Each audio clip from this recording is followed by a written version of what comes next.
Біз бүгінгі шығарылымда қасқырлар туралы баяндаймыз.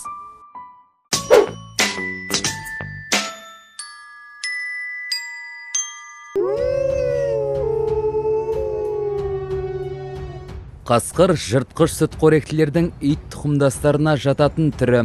Койот, кәдімгі қорқау және тағы бірнеше түрлерімен қасқыр тегін құрайды. Сонымен қатар ДНК-ны зерттеулер қорытындысы көрсетіп тұрғандай, қазіргі үй иттерінің тікелей арғы тегі болып табылады. Ұзындығы 160 сантиметрге дейін, салмағы 80 килограммға дейін жетуі мүмкін. Қасқыр тектестерінің ішінен ең жиі кездесетіні кәдімгі қасқыр немесе сұр қасқыр.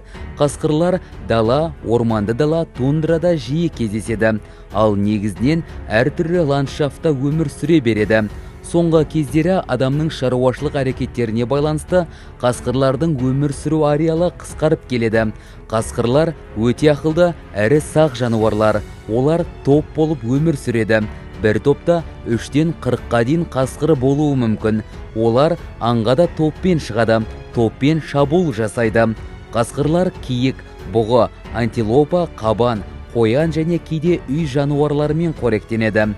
Қасқыр мал бағу және аң шаруашылығына зиян келтіреді, бірақ олардың әкелер пайдасы да бар. Қасқырды орман санитары деп бекер айтылмаған. Олар өйткені ауру, әлжуаз аңдарды көбірек аулайды. Себебі олар ұстауға оңай. Олар ауру аңдарды құрта отырып, орманға және оны мекендеушілерге пайда келтіреді.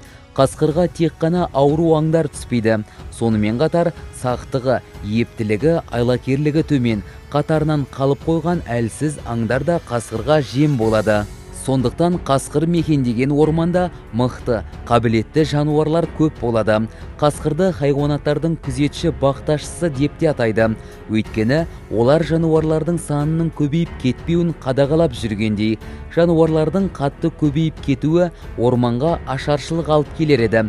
Оның үстіне қасқыр тек жануарлардың санын азайтып қана қоймай, алдымен ауру әлсіздерін жойып, жануарларды болар індеттен құтқарады.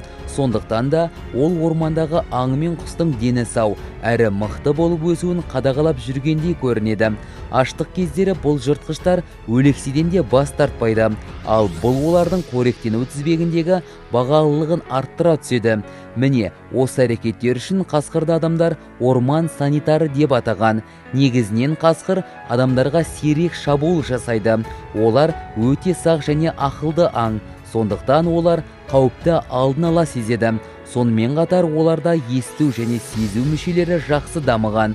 Олар иісті 3 километрге дейінгі, дауысты 9 километрге дейінгі қашықтықта ажырата алады.